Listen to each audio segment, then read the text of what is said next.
10 events from The Crown Season 4, Real Life versus Fiction. After 3 seasons filled with drama, the 4th season of The Crown comes with a much-anticipated slice of history, the Diana years. This season portrays Charles and Diana's courtship and marriage, and Camilla. It also depicts Margaret Thatcher's decade as Prime Minister. Welcome back to Info Junkie TV, where there's always super cool content to satisfy your curiosity. Today, we're counting down 10 events from The Crown's 4th season between historical facts and showbiz fiction. Did Princess Diana really rollerskate in the palace? And was there a palace intruder who confronted the Queen in her bedroom? Stick around to find out the real stories behind these events. How much do you think is true? Let us know in the comments. Before we begin this royal treat, you should know there are spoilers ahead. Number 10. Diana roller skating in Buckingham Palace. One of the most charming moments of the show was that of Princess Diana roller skating in Buckingham Palace while listening to Duran Duran's Girls on film on her Walkman. Although it's unconfirmed whether this happened in real life or not, actress Emma Corrin, who plays Diana, likes to think that it's true. Diana had a fun and playful spirit that she most likely maintained after she became a royal. The show's research team also found that Diana actually rode her bicycle inside the palace the night before she got married. They thought it was a nice touch to remind the viewers of how young Diana was when she married the heir apparent to the British throne. She was only 19. Number 9. The infamous Balmoral Test. The Balmoral Test is a tradition reportedly started by Queen Victoria, where visitors are put through some sort of investigation. Various politicians and their spouses, along with prospective royal wives, have been scrutinized by the royal family and its escorts at the Queen's Scottish estate, Balmoral. However, not everyone was thrilled by the opportunity. Visitors are expected to know the royal protocol, participate in the family's posh activities, and not sit in Queen Victoria's chair. In Season 4, we see 2 extensively different experiences. While Diana nails her visit and passes the test with flying colors, Prime Minister Margaret Thatcher struggles to keep up. Just as it was depicted on the show, Princess Diana did in fact win the family over during her first visit to Balmoral Castle. However, the trip wasn't Prime Minister Thatcher's cup of tea. But contrary to what's depicted on the show, she wasn't the one to violate the unwritten rule of sitting in Queen Victoria's chair. It was actually one of Prince Charles' girlfriends. Number 8. The Hidden Royal Cousins. In Episode 7, The Hereditary Principle, one of the biggest bombshells of the season was uncovered. In this episode, Princess Margaret discovers that 5 of her and Queen Elizabeth's cousins, 2 of whom were first cousins, were secretly placed in a mental hospital in 1941 and were publicly announced dead. When Catherine was 15 and Nerissa was 22, they were admitted to the Royal Earlswood Asylum for Mental Defectives by the older brother and sister-in-law of the Queen Mother, Elizabeth Bowes-Lyon. The girls were born during a time when children with disabilities were considered a family's shameful secret. Although the story of the institutionalized cousins is in fact true, the plotline of Princess Margaret making the discovery is not true. The show deviates from the real story so that Margaret's character, who was portrayed as a central figure in the previous seasons, would have something to do. In reality, Nerissa Bowes-Lyon didn't die until 1986 at the age of 66, while Catherine Bowes-Lyon died in 2014 at the age of 87.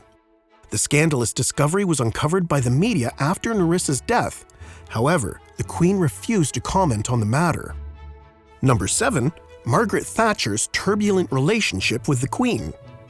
One of the correct storylines of Season 4 addresses some of the real-life tensions between the Queen and her first female Prime Minister, Margaret Thatcher. Though both women were similar in age and held powerful positions in a male-dominated world, the 2 outstanding ladies did not see eye to eye on several issues. They reportedly held conflicting views, including a disagreement over sanctions against South Africa. That ended with the Sunday Times running a front page with the Queen's opinion of her Prime Minister as uncaring, confrontational, and socially divisive. Despite the Queen and Thatcher's differences, their relationship softened over the years. The Queen even honored Thatcher with the Order of Merit just 2 weeks after she resigned. Number 6, Prince Charles and Diana's first meeting. Surprisingly, Lady Sarah Spencer, Diana's sister, was among a series of girlfriends who filled gossip columns about Prince Charles. However, their relationship was short-lived, with Sarah reportedly once claiming that she wouldn't marry the Prince of Wales if he were the dustman or the King of England. In fact, the first time Charles was introduced to Diana was when he was dating her sister, Sarah, around 1977. On the show, Charles meets Diana when he arrives to take her sister out on a date, where Diana was dressed as a tree. We can guarantee that this encounter was fictional. Unfortunately, the meet-cute portrayed on screen with the mad tree costume was not true. However, Prince Charles was still impressed by Diana when they first met. In real life, Charles met Diana when she accompanied her sister Sarah to a grouse hunt. He later said at their engagement interview that she struck him as a very jolly and amusing and attractive 16-year-old. Number 5. Margaret Thatcher's son's disappearance. Margaret Thatcher served as Prime Minister from 1979 to 1990. At that time, she was also a mother to twins, Carol and Mark. In the show, Mark Thatcher, the Prime Minister's son, goes missing as the Falkland gets invaded. While Mark did, in fact, go missing in real life, it was not around the same time as the invasion of the Falkland Islands, which happened in April of 1982. Mark Thatcher went missing on January 10, 1982, where he and his friends were last seen in the Sahara. After they were reported missing, a rescue mission began and they were found on January 14th. Mark was reportedly found alive and in good spirits too. Number 4. Princess Margaret tries to call off Charles and Diana's wedding. According to episode 3, Princess Margaret tries to call off the wedding after spotting a solemn expression on her nephew's face during the wedding rehearsal. She said that forcing some marriages and denying others shouldn't be allowed. Sadly, though, the family ignores her warnings and the rest is renowned history. In real life, there's no evidence that Princess Margaret spoke up against the ill-fated union between Charles and Diana, although it would be fair to believe that Princess Margaret could have objected to the marriage. Actress Helena Bonham Carter was the one who came up with the idea that her character should object to Prince Charles and Princess Diana's wedding. Number 3. The Buckingham Palace intruder. In 1982, one of the royal family's worst security breaches in history took place. A man named Michael Fagan entered Queen Elizabeth II's bedroom in Buckingham Palace. Although the incident did happen, it wasn't exactly as it was portrayed in the show. The show's creators took creative license in depicting the episode, slightly exaggerating the story. Michael Fagan never had a conversation with the Queen in her bedroom about Thatcher. In a 2012 interview in The Independent on Sunday, Fagan said that while in the monarch's bedroom, he was too scared to say anything, and the Queen ran past him and out of the room. He just sat there until he was taken away. Before we continue, make sure to subscribe to our channel if you haven't already, and don't forget to click on the notification bell to get notified about our latest videos. You have the option to get notified about occasional videos, or all of them. Number 2. Camilla invites Diana to lunch. Throughout Charles and Diana's courtship, there had been evidence of Camilla's closeness to the Prince of Wales. So it may surprise you that this unlikely lunch date took place. Although there are some conflicts about its exact timing, Camilla did send Diana a letter asking her out to lunch. In The Crown, Camilla ventures her significance in Charles' life through fiddly means as Diana grows more and more agitated. And the show notably suggests that Diana knew about Charles and Camilla's relationship. In reality, according to royal writer Andrew Morton, it was this lunch date that first fueled Diana's suspicion that Camilla was more than just a close friend to her husband. And number 1, Diana dancing to Uptown Girl.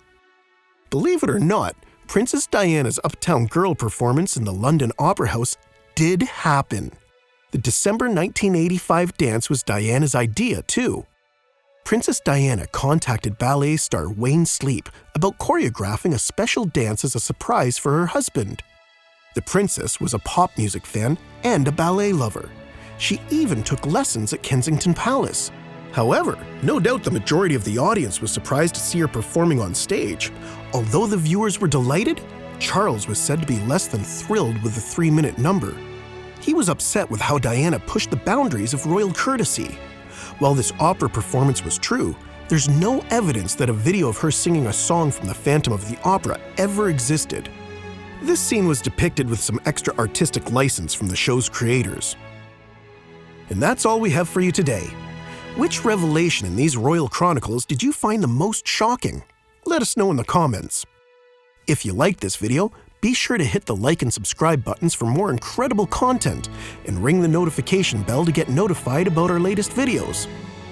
Thanks for watching Info Junkie TV, and we'll see you soon at our next video.